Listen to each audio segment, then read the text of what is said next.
Hello and welcome to the Day There Dudes. I'm Izzy. I'm Raka, and welcome to our creepy world of bad juju and true crime. Welcome back, Day There Dudes Nation. All right. Thanks everyone in advance. Thank you in France. Thank you in Germany. Thank you in Russia. Thank you all over the world, Latin America, Central America, and everywhere else in between. Everywhere. You know, the Fiji Islands for tuning in, subscribing, and liking, especially in our podcast. Definitely here on YouTube, and everybody else who's helping us help ourselves keep on the airwaves, filling the void of the dead air. Today we got a good special. Again, continuing on with our true crime series. Who is on the docket today?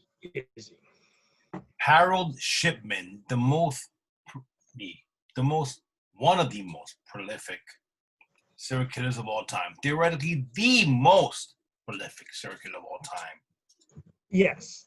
I mean, anyone out there who will do research will come across a number of, oh my goodness, evil, heinous offenders out there whose numbers cannot be quite verified. And that's just weird for me to say. But whose body count cannot completely be verified. They claim to have X number, whatever, but you're talking about the tally has been compiled by Scotland Yard for the British investigation. Officially at 215 to as many as 260. So, yeah.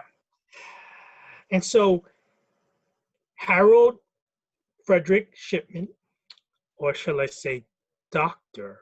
Harold Frederick Shipman. Dr. Death. 1948, born in January 1948. Oh, the good and to 2004. Yeah. Also known as Fred Shipman. I guess Frederick. English general practitioner who is believed to be the most prolific serial killer, as mentioned. And so, without getting to his end, let's start with his beginning. Now, apparently in his youth, he witnessed something of his mother, right? I mean, God, it always comes back to mother. Which was, she was stricken, I believe, with cancer. And I believe had lung cancer. She died at she died when he was 17. Right, stricken with lung cancer, and at a young tender age. So you assume that during his formative teenage years, he had witnessed her go through some struggling, emotionally breaking moments of chemotherapy. And anybody who's gone through cancer and has lived with people who have died through the slow degrading process of cancer can attest to its torturous, long, drawn out, chipping away at your death sequence of events. I bring that up because it seems like his most popular, I don't want to say that, which he's modus operandi for his murders is to inject fatal drugs into terminally ill patients or elderly. Exactly. The 15 people that he was definitely convicted on later on, which he actually wrote a whole thing on. He gave them diamorphine, and obviously it led to their death. Now, he saw that his mother was given the morphine, and he witnessed her pain subside despite her terminal condition. And I guess in a sick, twisted way, and I'm not trying to put, any good thing about it, I guess he saw that, oh, that's the way to do it, or that's the way to go, or that's the way to, that's just my intimation here. So Right. He's no Jack Kevorkian, Doctor Death, although he's been also dubbed Doctor Death. Doctor Death, Angel of Death, the Good Doctor, quote unquote. Well, But the unfortunate result of a lot of this, of his crimes and his incarceration and then his untimely death, was that we never really got a true confession.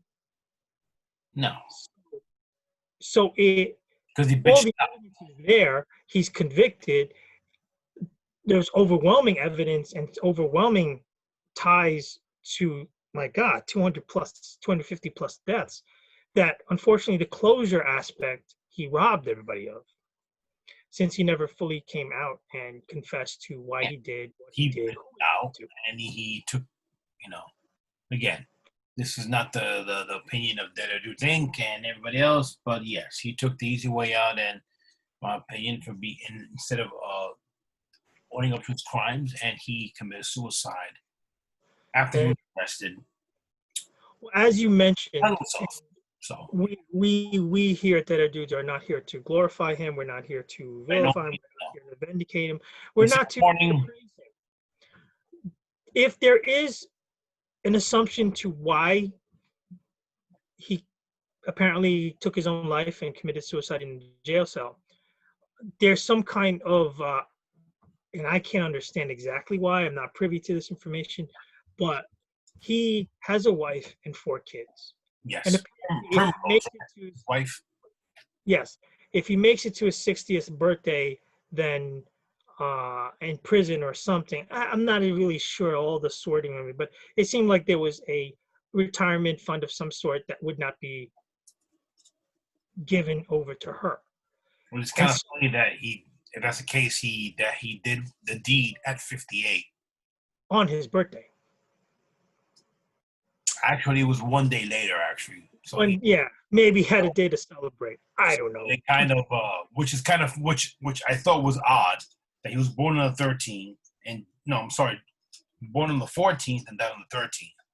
So either he tried to do it on his birthday and he messed up, or it's just mere coincidence. Now, in the 70s and 80s, he was found guilty of subscribing for himself excessive amounts of painkillers and medication. So there is a litany of a trail of medical malpractice. Oh, no, definitely, 100%. In the exact manner of how he killed his victims. So it's well established that he abused his power as a doctor to obtain such drugs. The kicker is, and I don't know if you've come across this, how eventually he got caught. And that's the big draw here, right? There is a fascination undeniable to serial killers. Yeah. And I think by and large, the fascination lies in how the hell they got away with this for so long. That's the mystery, that's the curiosity. If you're a sicko out there and you're interested in actually decapitating, butchering, and torturing people, that's on you. I don't want to know you. Stay out of here. I hope we lock you up one day. But for the fascination of, just the pure fascination of how can you do such things and get away with it, that's more of our drive here. And so it appears to be that there's a taxi driver. And the taxi driver in the local community was bringing patients to the good doctor. And this is where, if you're a doctor, not even a doctor, if you're a cold calculating killer, you're smart enough to not get caught, right? Yeah. How can 20 plus of your victims be brought to you by cab from the same taxi driver, and you don't think he notices this? And these victims, by and large, weren't exactly knocking at death's door at the moment. Like, oh, no, I'm just here taking palliative care patients. No, I'm taking patients to this doctor, and this doctor's under their care. And you know what? Poof! They're all getting knocked off in a relatively short amount of time. Yeah, the majority of his patients, if not all of his patients, were elderly patients. except I think for one who was, I do believe, was 41 years old, and there's rumors that he also assisted in killing a 4-year-old. But again, not proven, just rumors. What about the fact that the 15 people or the 15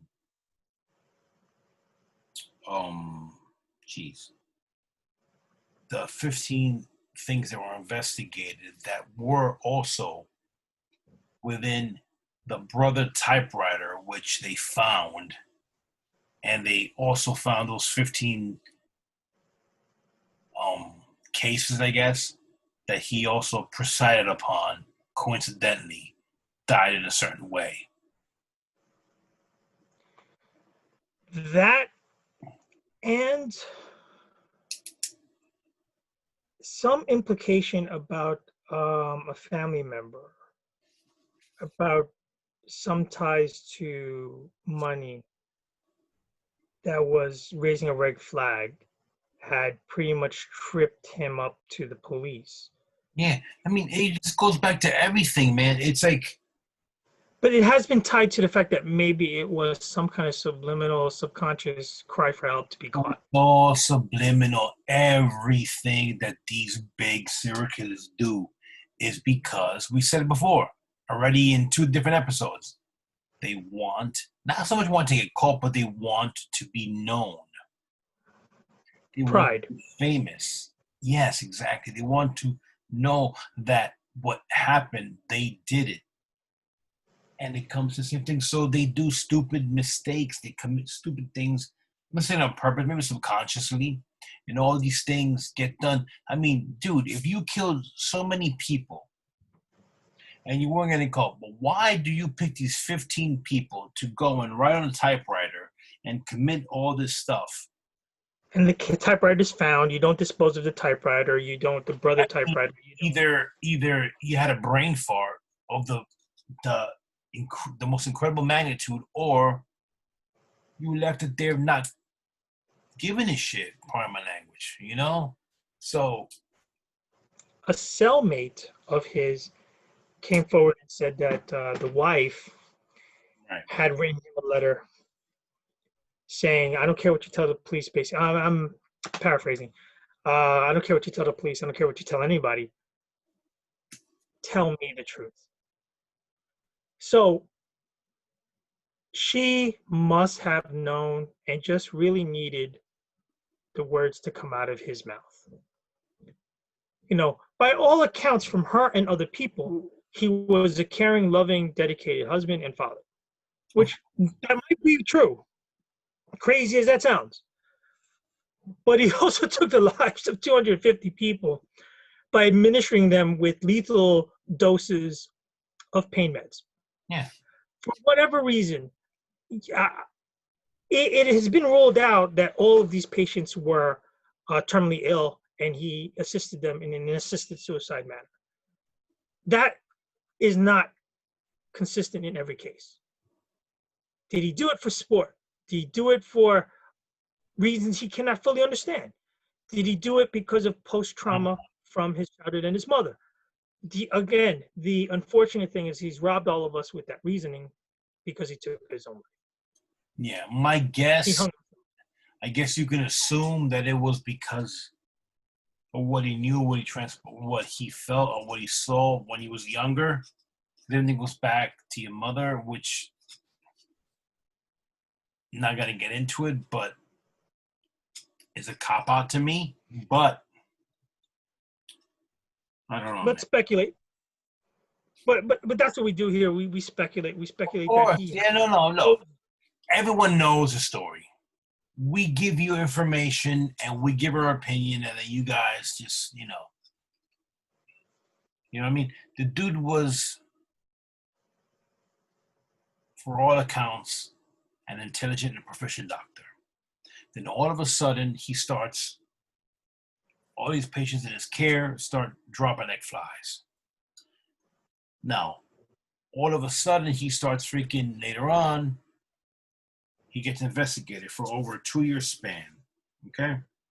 which is called what? The Shipman inquiry. There you go. The Shipman inquiry.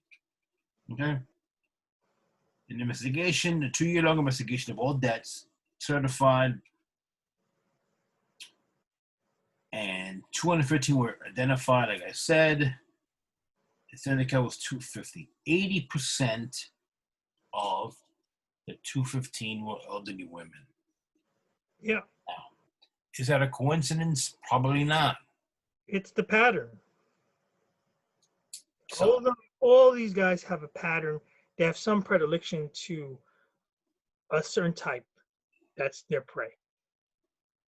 It is what it is. They're predators who prey on other humans, and they have a set criteria. That seems to be his set criteria. He might have waned here and there for reasons, again, we unfortunately won't know. But by and large, that is his target demographic. Elderly women. yeah. And And to confirm what you were saying, he definitely killed himself for the pension, because if he had survived past 60, his wife would not, I repeat, would not have gotten the pension. So, yeah. It's just, there is something called the Shipman effect, okay? The Shipman case and a series of recommendations in the Shipman Inquiry Report had led to changes to standard medical procedures in Britain, now referred to as the Shipman effect. So basically, what does that entail? no, basically what he did, it has changed how they dispense their drugs, Maybe tracking. and a reluctance to risk overprescribing pen meds to patients as opposed to underprescribing. So, Fortunately, as you and I and everybody else has witnessed, it hasn't stopped. I'm not saying that there's Dr. Deaths out there. All I'm saying is there's still rampant abuse. This is more evidenced in high profile entertainment industry personnel such as Michael Jackson, Whitney Houston. You can go on and on and on.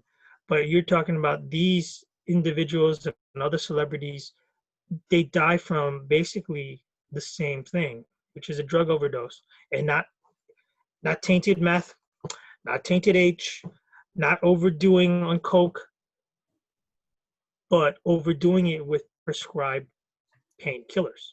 yeah. So it still goes on. It's better. Maybe if anything came out of this sick individual's hobby, as heinous as it is, there's been a re-examination of how drugs are dispensed and maybe some tracking as to see the patients that you prescribe to. If there's a high number of deaths because you're prescribing X medication and that's why they died, we got a problem. Thank goodness. It even changed how people for cremation in England and Wales. All right. Like, for example, the persons organizing the funeral must answer. It's the people who are organizing, said things. Quote unquote, do you know or suspect that the death of the person who has died was violent or unnatural? Question mark. Do you consider that there should be any further examination of the remains of the person who has died? Quote, question mark. I mean, You have to. Unfortunately, because this has been brought to light, murder of this. You're talking about also, as we've seen with most of these serial killers, they're not going out there like Predator, finding the top-rated animal to hunt. They all prey on easy fixings. Prior to this, I must cite that we did a case study, true crime, on one of the most prolific serial killer in the United States.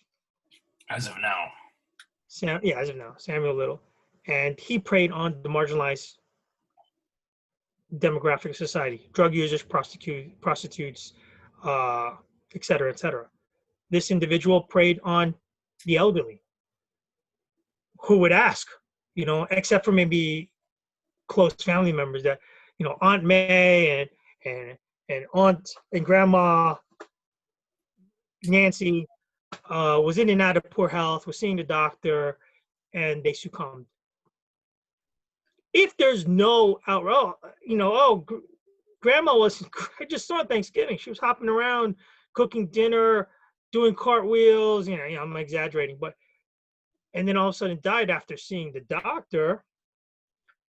Everybody out there should raise a freaking eyebrow. That's the crazy thing, man. I've had my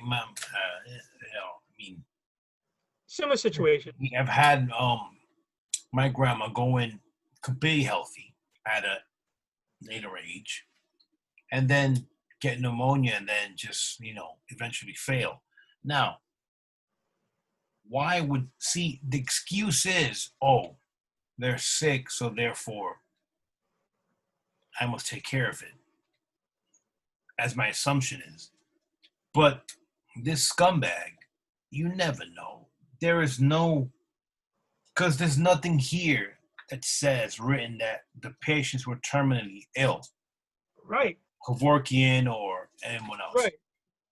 This dude just took patients who were elderly. Easy prey. Took it upon himself. So there's a lot more to unpack there. He acted like judge, jury, and executioner. 100%. And who's to say who's to say anybody does that? Barring him, anybody like him. Oh no, you're like him. You're like Samuel Little. You're like Ed Gein. You're like Jeffrey Dahmer. Oh yeah. Rest assured, we will act as judge or executioner and take care of you and never release you back in society. One thing people forget to mention is the fact that he also got high level supply as a young man. Mm-hmm. He also used to he actually he was high on Demerol, basically. He used to get high all the time. Well, so not to tie this kid, dude was a complete angel. I mean, geez, yeah. That's besides the point, but no, he was never an angel. But you know what I'm trying to say. I mean, he was never a good guy.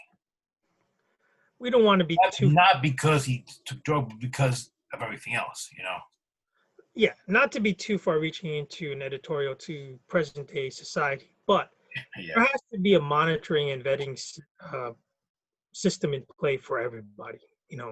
This goes to everybody from cops to prison officers to doctors to caregivers to just, and again, I know this is kind of a buckshot scattering all over the place, but as we've done our research, we've come across nurses who's killed hundreds of babies. We've come across doctors. Yes, we've come across military personnel.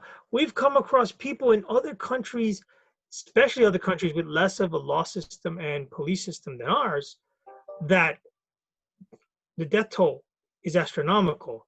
And you cannot verify it because there is no process to verify, but they basically slaughtered at will. And there was one case, not to go completely off the topic, there's one individual, I think in South America or Brazil, I forget where has admitted to kill 30, 40, 50 people and was released in 5 years or something like that. Yeah. Like, I read that and I'm like, you gotta be kidding me. Yeah, no, I mean, we are... If you guys like this stuff, we're digging deep. We're digging deep into the true files, into the serial killer stuff, into all this. I say goodness because it's interesting, but not goodness in the good way. But yeah, it's. If you guys want to hear it, we'll be here for it to give it to you. So yeah. So today's episode, we just wanted to bring your attention, even though it is he did die in 2004.